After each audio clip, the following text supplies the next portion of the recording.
Hello, everyone. Hi, Gomer. Did the government put pressure on the RCMP to release information so that for political reasons? Absolutely not. Can you tell us what happened? What conversations that you had that led the commissioner to believe that you wanted information? I think the commissioner has issued a statement last night, and she makes very clear that there was no interference. She had a conversation with her subordinates, and that's her job as the commissioner, but there was no pressure brought to bear and no interference with the operational decisions of the RCMP. Did your office ask her for any information on the types of firearms used? As the Minister of Public Safety, I was routinely briefed by the commissioner and her staff on the ongoing events in Nova Scotia. And so I was being frequently kept up to date. That's part of my responsibility as the minister, or was my responsibility as the Minister of Public Safety. We have two officers making allegations that there was political interference here. What do you say to what the officers are saying, and just where, in your mind, where did the problem?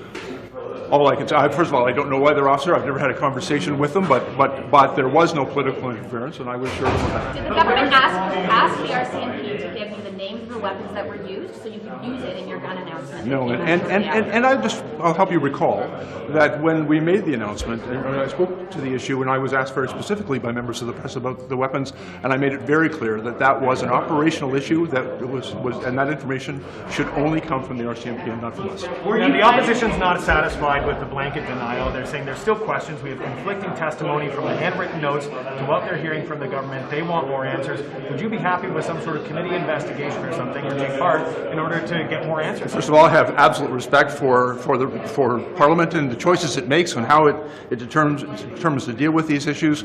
But I am very, very comfortable that there was no interference in this case. I've made that statement in the House. The Commissioner has also made that statement confirming that there was no interference in this case, and so that's the information we've provided.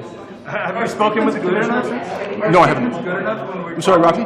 Our statement's good enough when we're talking about the potential interference of a police commissioner and information flow. No. There was a suggestion by somebody I'd never spoken to, but I'm just advising you, and I'm advising Canadians through you, that there was no interference in this case.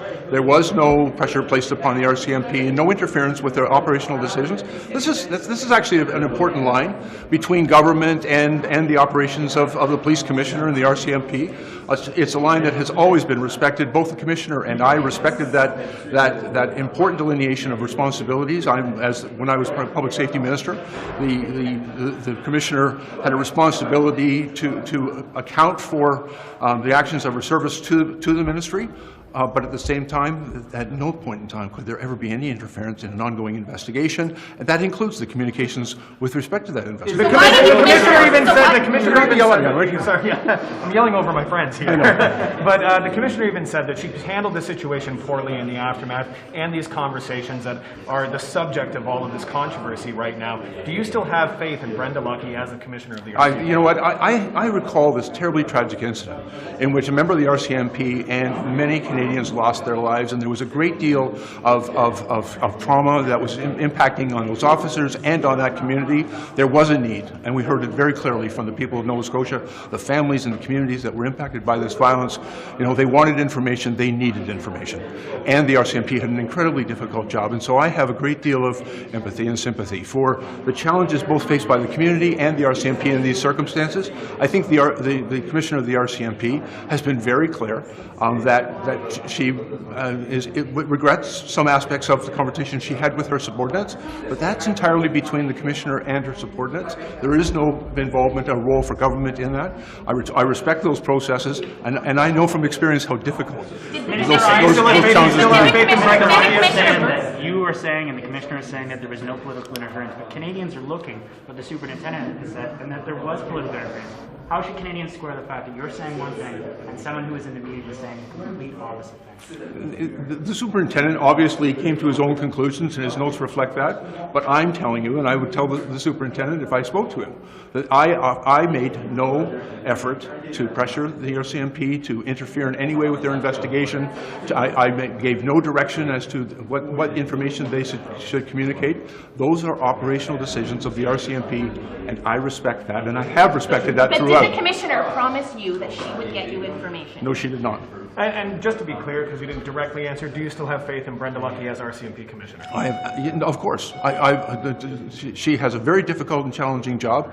The circumstances of the terrible tragedy in Portapique, Nova Scotia in 2020 were unprecedented and incredibly difficult and traumatic for not just for her, but for her entire force and, of course, for that community.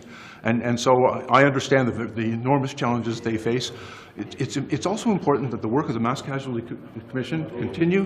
You know, they issued a very extensive report on some of the, very significant communication challenges that existed in the immediate aftermath of that event. And that information is important to inform the families and the victims and the communities about what really happened in this event. And they need and deserve those answers. We are reaching out to the two officers to try to get to the bottom of how they got the Can I tell you, first of all, that would be entirely inappropriate for me to do so. It's the work of the Mass Casualty Commission.